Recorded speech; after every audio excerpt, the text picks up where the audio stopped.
Gising! Only 7-Eleven for a day! Let's go! Ano ba, gising na, magkukontent ka, patayo na dyan. Ala, Good morning guys! So, ginising ako agad nga ni Bunch. 11 a.m. na. So, magbe-breakfast tayo. Alam niyo na kung saan. Papunta na kami. And yung 7-Eleven dito guys, sobrang layo. Like, sa kabilang barangay pa. Hulaan niyo kung nasan ako. Nasa isang branch ako na binigay sa akin ni Daddy. Thank you, taxpayers! Wow, ang daming choices, oh. Umagang-umaga, samgyup sa lagad. Ano yan?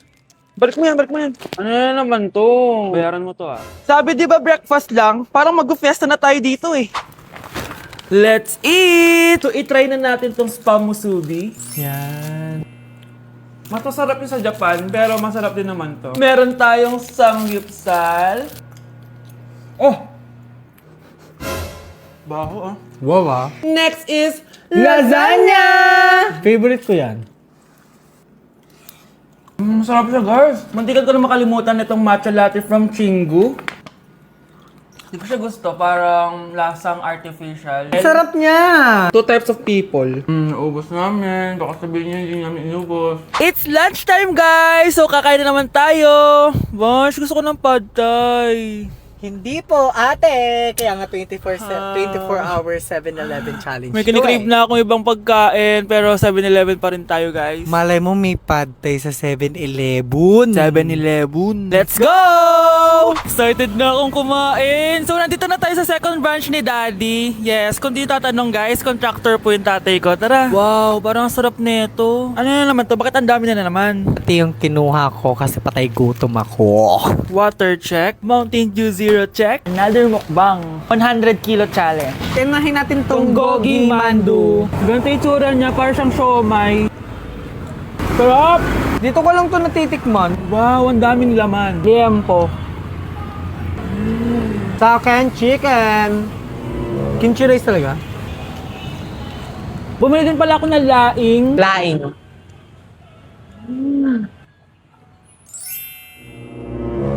Hindi ko siya bet. Pwede dessert? May dessert pa? Busog na naman! Next Kaya stop? naman- Next stop na namin is dinner! It's dinner time! So, it's 7:17 na ng gabi and medyo nagugutom na tong tao na to. Saan kaya tayo kakain? Ayan, saan pa ba? May sisig, oh. Let's eat this. Guys, may Bicol Express. Okay, mukbang na naman. Kuya, pabili nito lahat. Okay guys, mag-haul na naman tayo, no? Tara! Guys, una natin titikman nitong chicken fillet nila. Parang, Parang family chicken nga. Sarap. Tikman na natin ng bulgagi. Mmm. Sarap, di ba? Sarap! Unboxing! Sana secret. Oh my gosh! Ang sarap nito! Ngayon lang namin na-explore yung mga pagkain sa 7-Eleven sa Pinas. Sausaw natin to sa sabaw ng Bicol Express. Okay, next naman namin natitikman na itong sisig. Masarap naman pag maasim. Grabe guys, nabusog talaga ako, malala. Kaya naman, kung may challenge pa kayo guys, i-comment nyo lang dyan at gagawin namin yan. So yun lang guys, thank you for watching and see you on my next vlog. Wow, vlogger. Kuya, try mo po yung sikat na mango na ice cream. Mango na ice cream? Mango is my favorite flavor, so let's try it. Wow, parang ang sarap niya. Tara, bili tayo. So, papunta na ako sa convenience store para hanapin yung famous na mango na yan. Sabi nila meron daw dito sa Vietnam. Kaya pumunta ako dito sa Circle K. Guys, meron dito oh. Hello, kompleto. Guys, excited na ako matry ito. Bilhin na natin. Grabe, napakamahal naman ng mga yan. Ayun guys, binili ko yung mango, yung lemon, tsaka yung peach. Eto na sila. Tikman na natin. Unahin na natin tong si mango kasi ito yung pinakasikat. Sirain ko na. Wow! Mukha talaga siyang mangga in real life, guys. Tapos dito siya hahawakan. Okay, unang kagat.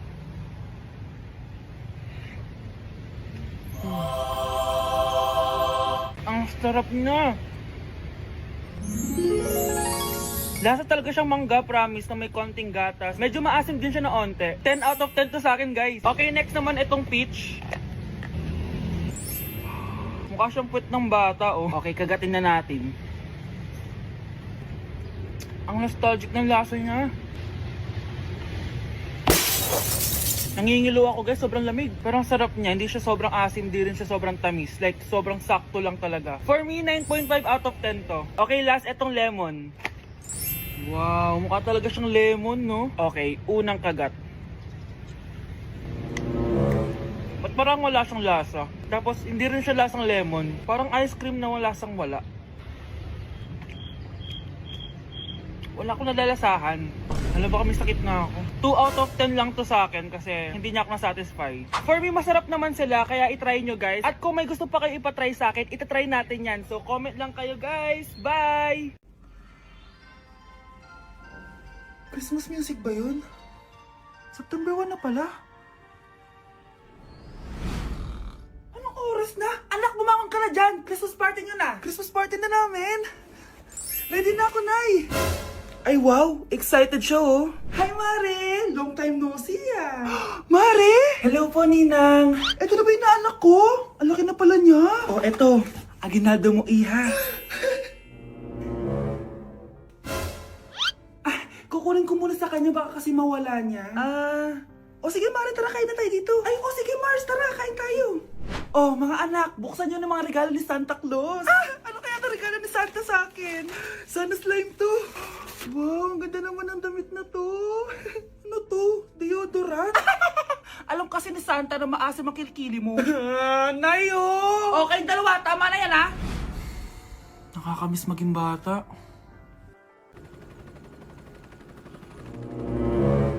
OMG! Grabe yung baha, oh! For sure, marami naman nakurakot si Dad. Paldo! Oh, Cheska, ba't ang aga mo? Di ba traffic kasi baha? Ay, opo ma'am, baha nga po eh. Kaya pinag-helicopter na ako ni Daddy para safe ako. Kawawa nga po yung mga tao eh. Wow, sana all. Yes Daddy? Opo, nandito na po ako sa school. Yung baon ko 1 million ha, send mo na. Ha? 1 million yung baon niya? No! Binasa mo yung Chanel bag ko! Sorry, Cheska. Alam mo ba kung magkano to, ha? 600,000 to! Mas mahal pa to sa bahay nyo! Napakamahal naman yan. Whatever. Papabili na lang ulit ako. Salamat ka, mabait ako. Nahiya naman tong 300 peso na bag ko. Be, tara sa kantin. Nag-crave ako ng siomay tsaka ng kwek-kwek. Tara. Pwede bang sa Wolfgang na lang tayo mag-lunch? Hindi kasi ako sanay sa mumurahing pagkain. Be, anong kala mo sa akin? Anak ng CEO? Ano ba yan? Hindi ba kayo binibigyan ng allowance ng daddy nyo? Ako na nga lang. Hindi ka naman ganyan dati. Okay, class. Si Cheska na ang bago nating treasurer. Ma'am, wag si Cheska. Kukurakutin niya lang yung class funds natin. Parang tatay niya. Flood control, ayaw. Gastos, gusto. Kaya mayaman si Cheska kasi korap ang pamilya niya. Ang laki ng tax na binabayaran ko. Sa Disney Princess pala natin napupunta lahat. Habang kami, binabaha na dito. Ikaw pa helicopter lang. Wow, napaka-lavish mo naman. Tsaka, pera muna ako nito Chanel bag mo ha. May ambag din ako dito, no? Hindi kami titigil hanggat walang nakukulong. Deserve niyong magdusa. Anak, nakita mo ba yung cellphone ng tatay mo? Nilagay ko dun sa loob ng kabaong niya bago siya ilibing. Ha? Ba't mo naman ginawa yun, anak? May mga importante laman dun. Baka sakaling buhay pa siya para matawagan niya ako. Ay, Diyos ko talaga tong batang to.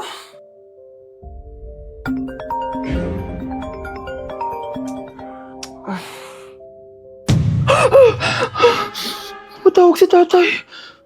Nay, kailangan natin pumunta sa sementeryo. Tumawag sa akin si tatay. Anak, pwede ba? Wala akong oras makipagbiruan sa'yo. Marami pa ako tatapusin trabaho. Pero Nay, pag di ka pa tumigil, kukunin ko yung cellphone mo.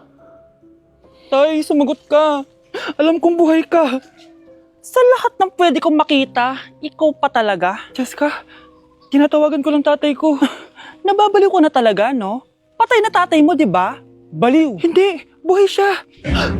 Ito tandaan mo, kapag hindi ka pa tumigil sa kabaliwan mo, susunod ka na sa tatay mo.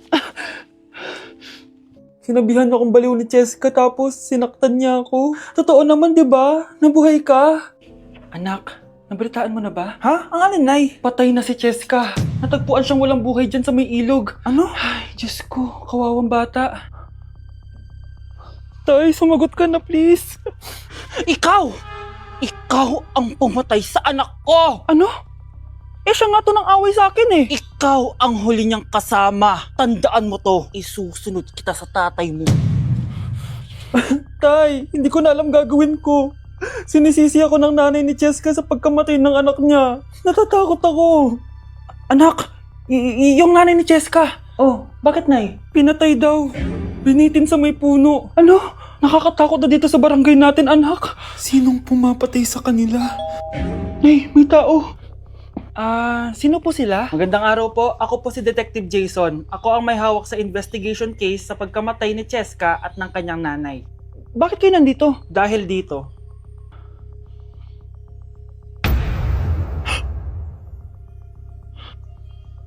Nay, ikaw pumatay sa kanila? Oo, anak. Narinig ko lahat ng mga sumbong mo sa tatay mo. Cellphone ni tatay. Pinangako ko sa tatay mo bago siya mamatay na poprotektahan kita kahit makapatay man ako ng tao. Sumama ka sa akin, ma'am, para ma-interview ka namin. Tandaan mo to, anak.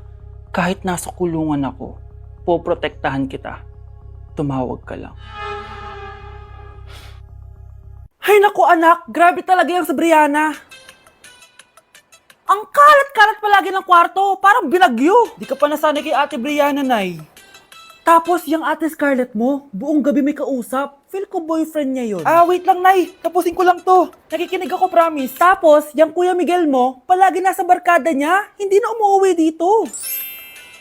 Yes! May reward ako! Ano ba, anak? Nagkakwento ako dito. Puro kalaro dyan. Eh kasi naman, Nay, nakaka-excite. Tapos, may pa-freebies pa tong Joy Run. May game na kasi inside the Jollibee Delivery app. Just open the app and press the widget to enter the game. Tapos, pwede ka maka-unlock ng rewards.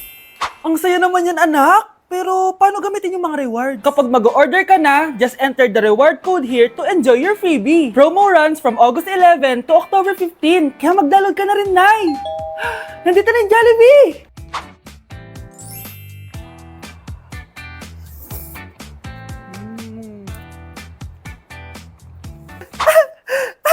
Yes! May reward ako! Ay wow, nag-enjoy na rin siya oh. Kaya hindi umuunlad ang Pilipinas dahil kinukurakot nyo. Mahiya naman kayo! Don't stop shaming them. Deserve nila yan. Mainit ang mata sa atin ng mga tao. Kaya siguraduhin nyo na magmumukha tayong malinis, ha? Dad! Alam na nilang lahat! Nadidepress na ako! Binabash nila ako sa social media. Tapos kanina sa school, binubuli nila ako. Nasisira image ko. Ayusin mo to, Dad! Gumagawa na ako ng paraan, anak. Pero sa ngayon, kailangan ko muna kayo palipad sa Amerika para safe kayo. Okay, Dad. I'm calm. Bigyan mo ako ng 10 million pang shopping ko doon, ha? May mga mag-iimbestiga dito. Kaya lahat ng mga luxury cars namin, itago nyo muna. Hindi nila pwede makita yung mga yun. Base sa report na binigay sa akin, may ghost project daw kayo. Totoo ba yun? Wow! It's a yes or no question. Bakit di ka makasagot? Your Honor, kakausapin ko po muna yung lawyer ko. Ang kakapal nyo. Halata naman sa mga kilos nyo na guilty kayo. Kamusta na kaya sila, Mom and Dad? Sana okay lang sila. Nawala sa garahe ang 10 sa 12 luxury cars. Pati mga sasakyan tumakas na. Hindi kami papayag na hindi kayo mananagot. Hindi kami mananahimik sa issue na to.